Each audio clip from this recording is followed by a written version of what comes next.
मुझे ऐसा लगता है कि जब 90 में से 68 सीटों में कांग्रेस की जीत हुई थी तो भारतीय जनता पार्टी के सामने चुनौतीपूर्ण परिस्थितियां थीं लोकसभा चुनाव के लिए।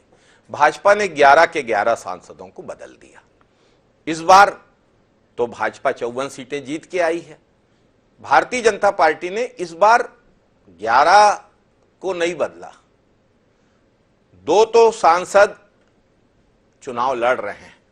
विजय बघेल जी विधानसभा हार गए थे, संतोष पांडे जी लड़े नहीं थे, लेकिन इन दोनों को लड़ाया जा रहा है।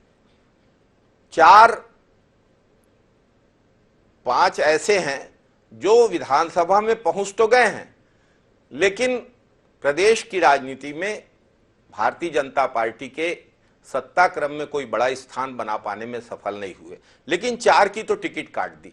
मुझे ऐसा लगता है कि ये एक प्रकार से भाजपा की अपने 9 सांसदों की एंटी इनकम्बेंसी पे मुहर लगाने वाली बात है। भाजपा के ये 9 सांसद केंद्र में छत्तीसगढ़ की जनता की आवाज उठा पाने में विफल रहे, ये जनता मानती है। ये मान के भाजपा ने इन 9 सांसदों को ड्रॉप करने का फैसला लिया है। तो आप कितनी अच्छी बात मानते हैं इसको कि भाजपा ये समझ पाती है कि कौन क्या कर पाया।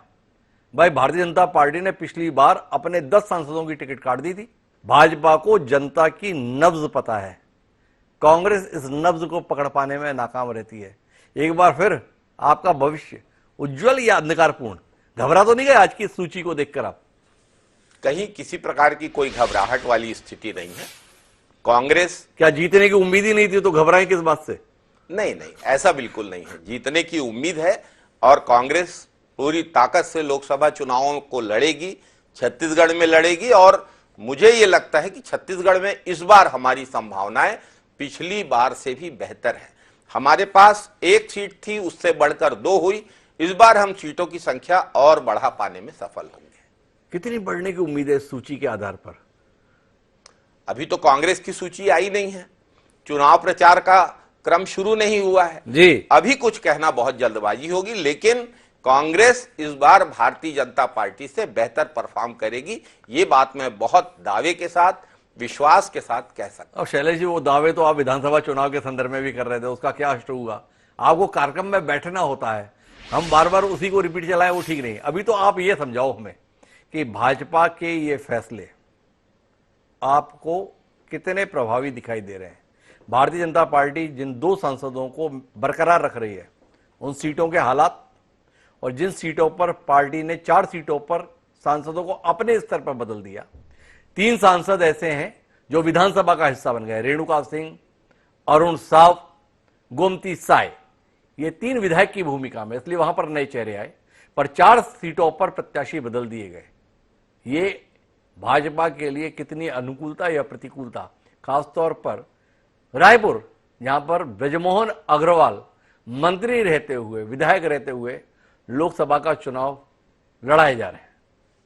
मुझे ऐसा लगता है कि राजधानी रायपुर की लोकसभा का चुनाव इस बार बहुत ही रोचक होने जा रहा है और कांग्रेस पार्टी श्री ब्रजमोहन अग्रवाल के सामने बहुत ही मजबूत प्रत्याशी रखेगी। निश्चित रूप से ब्रजमोहन अग्रवाल जी चुनावी बहुत मजबूत कौन है भाई?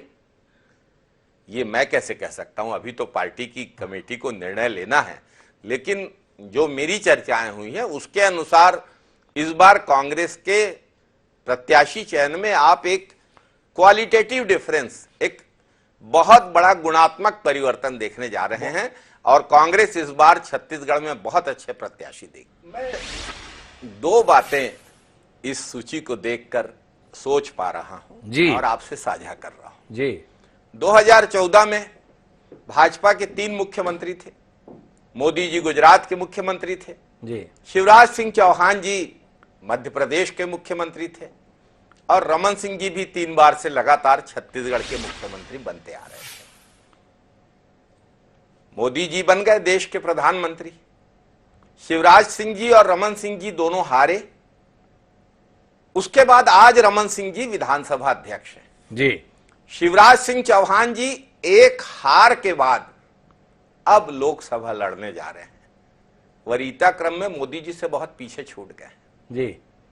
और जो दूसरी बात मेरे को ध्यान आ रही है, ज्योतिरादित्य सिंधिया जी महाराज साहब राज्यसभा में जाना चाहते थे। कांग्रेस ने कहा कि नहीं, आप तो लोकसभा मटेरियल है, इंतजार कर लीजिए लोकसभा तक। वो प्रतीक्षा नहीं कर सके और भाजपा में चले गए और राज्यसभा सदस्य बन गए, मंत्री बन गए।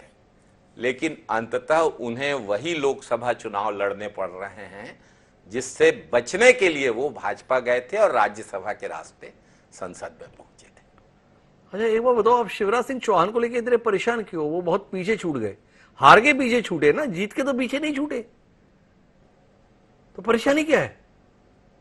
मुझे कोई परेशानी नहीं जी। मैं जो निहितार्थ है इस सूची के, उस पर बैठे बैठे सोच रहा था कि उस समय आपका आकलन ये तो नहीं है कि देखो हमारे यहाँ राहुल गांधी लोकसभा का चुनाव हार गए, फिर भी सबसे आगे वही रहते हैं। ये कैसी भाजपा है जहां पे हारने के साथ में लोग पीछे रह जाते हैं? ऐसा तो कुछ नहीं है। नहीं, मेरा यह आशय कदापि नहीं है। मेरा आशय केवल शिवराज सिंह चौहान जी, क्योंकि वो जब विद्यार्थी परिषद में थे जी, उन दिनों भी वे रायपुर आया करते थे, और शिवराज सिंह चौहान जी जिस हिसाब से राष्ट्रीय राजनीति में स्थान बनाने की क्षमता रखते थे, जो संभावनाएं रखते थे, उन संभावना का जो हश्र हुआ उसके बारे में इस सूची को मतलब एक शख्स तकरीबन 18 साल मध्य प्रदेश जैसे राज्य का मुख्यमंत्री रह लिया। शैलेश नितिन त्रिवेदी जी को लगता है उसके साथ मुझे सहानुभूति रखनी चाहिए, थोड़ा विचार कीजिएगा। पर बहरहाल अभी तो अपनी पार्टी पर विचार कीजिए। शैलेश जी, शिवराज जी की चिंता करने के लिए बहुत लोग मौजूद हैं। तो थोड़ा ये बताइए कि अब भाजपा के 11 के 11 प्रत्याशी घोषित हो गए, खाता खुल पाएगा आपका कि ना खुल पाएगा? भाजपा लगातार आपको शिकस्त दे रही, थोड़ा आंकड़ा पे जाइए। 2004 10 1, 2009 10 1, 2014 10 1, 2019 9 2, फिर मुझे ऐसा लगता है 2024 कि वे सारी लोकसभा सीटें जो हम लोगों ने कभी न कभी जीती हैं, उनमें हमारी जीत की संभावनाएं प्रबल हैं और हम लोग इन चुनाव में बहुत अच्छा परफॉर्म करने जा रहे हैं। हमारे प्रत्याशियों की सूची तो आने दीजिए। नहीं, आपके पार्टी के तमाम बड़े नेता चुनाव लड़ने से इंकार कर रहे हैं। सम्मानीय भूपेश बघेल जी कह चुके मैं चुनाव लड़ने का इच्छुक नहीं हूं, सब सीटों पर प्रचार करना चाहता हूं। पार्टी के प्रदेश अध्यक्ष दीपक बैज, अगर मुझसे बेहतर प्रत्याशी मिल जाए तो मैं चाहूंगा कि वो चुनाव लड़े। सम्मान्य टी.एस. सिंहदेव सीधे तौर पर कह चुके हैं मैं चुनाव नहीं लड़ूंगा। तो जो तमाम नामचीन नाम है वो सब तो इंकार कर रहे हैं, तो मजबूत कहां से खोज कर ला रहे हैं? वे इंकार नहीं कर रहे हैं जी। ये उनकी विनम्रता है, पार्टी का अनुशासन है।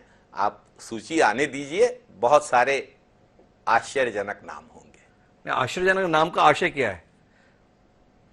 मतलब कौन कितने से हारेगा इसे आश्चर्य के तौर पर बता रहे हैं या कुछ और बता रहे हैं? मैं तो जीत की बात कर रहा था, आप हार की ओर क्यों ले जा रहे हैं? भाई अतीत ऐसा है इसलिए आपसे बात कर रहे हैं। उससे पहले का अतीत बहुत स्वर्णिम। अच्छा, एक बात बताइए, जी, भारतीय जनता पार्टी उन लोगों को बड़ा अवसर दे देती है जो कांग्रेस में अवसर नहीं पाते हैं। कांग्रेस से टिकट पाने में नाकाम लोग, कांग्रेस से जीत पाने में नाकाम लोग आजकल भारतीय जनता पार्टी के माध्यम से सत्ता की सौंध में दाखिल हो जा रहे हैं। भारतीय जनता पार्टी ने कई लोगों को अपने स्तर पर घर बिठाने का फैसला कर दिया है। इन्हें कांग्रेस की टिकट पर मैदान में उतरने की कितनी संभावना आप देख पा रहे हैं? कितनी कोशिश करेंगे, कितना प्रयास करेंगे? बड़े पहले भाजपा ने प्रत्याशी घोषित कर दिए, इस कौशल की कोई उम्मीद? मुझे इसकी संभावना कम नजर आती है जी, क्योंकि भाजपा के विचारधारा के व्यक्ति का कांग्रेस में एकोमोडेट हो पाना बहुत कठिन होता है।